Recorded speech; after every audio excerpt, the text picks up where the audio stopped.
Hi, my name's Benji and welcome to Dice vs Cards. Today we bring you an episode of the Versus Chronicles, where we pit two games against each other that share a sometimes obvious, other times completely fabricated connection between them, giving you a whistle-stop tour and only mostly serious overview of both games. These videos will act as a record of what I've been playing recently, and so ladies and gentlemen, it's fight time with Dice and Cards. Introducing to you first, in the blue corner, a game named after a historic city and one that comes packed with cardboard camels, Jaipur.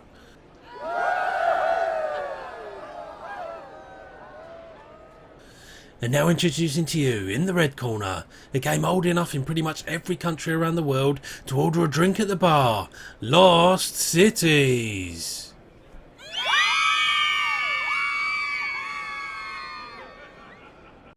Kicking off today is a set collection and hand management game depicting life and commerce in the Indian state capital of Rajasthan, where you either go big or go home.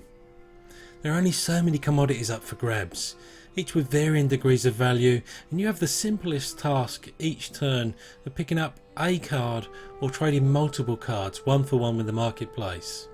All in pursuit of getting the most cards of the same colour that will give you the most points when you decide to sell them.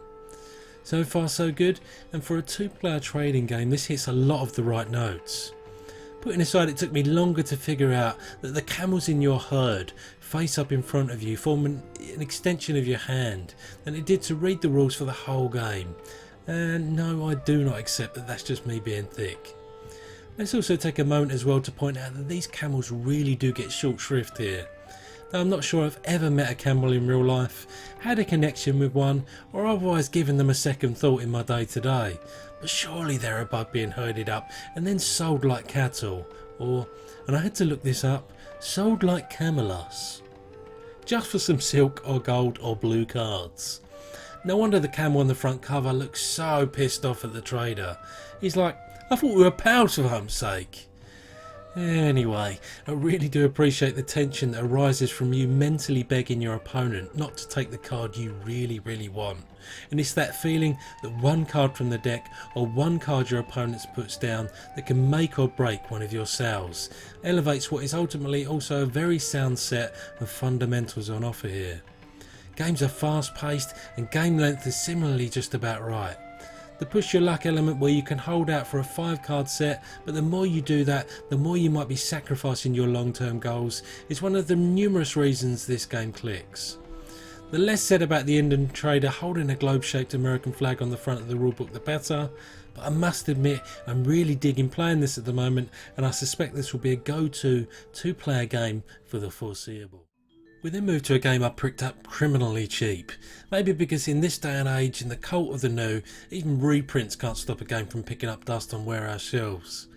But their loss was certainly my gain, because this game of set collection and hand management with a splash of push your luck is strangely addictive and oddly compelling. The fact that the good lady really likes this one as well makes it easier to ignore that this is as square as a square game can be. In fact, it really surprises me that this isn't a supermarket staple the world over. So this is how it goes. You as players are dealt a hand of 8 cards, numbered from 2 all the way up to 10, in each of 5 different colours, representing one of the 5 expeditions you and your troop can embark on for the treasure, aka points you need to recoup the cost of your adventure, all the while trying to turn a tidy profit in terms of points. The trick is, once you embark on a quest, you can only place your numbered cards in ascending order, and if you don't have a sum total of 20 in those cards at the end of the round, you'll be losing points. Yep, that's right, it's entirely possible for you to finish the game head hung in shame, or in the bank of gameplay a bucket load of points. You can also play handshake cards that add multipliers to your ultimate points haul for each expedition, and yes, that goes both ways, so you can get negative points multiplied as well, compounding the misery of failure. Sometimes a game just nails a simple concept and executes it on the wishing side of the well.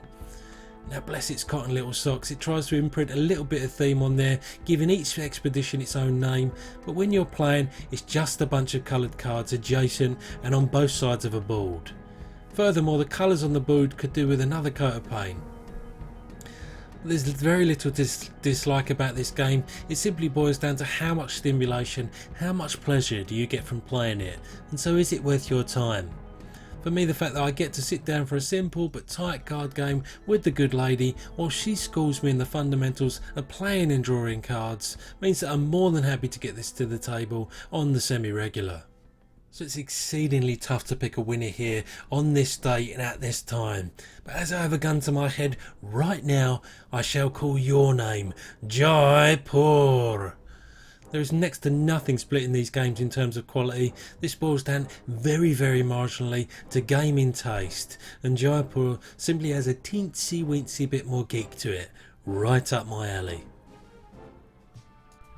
We do hope that you've been raucously entertained and highly educated by this video, and so if you have, please do give this video a like and subscribe to the channel to keep up to date with what we do.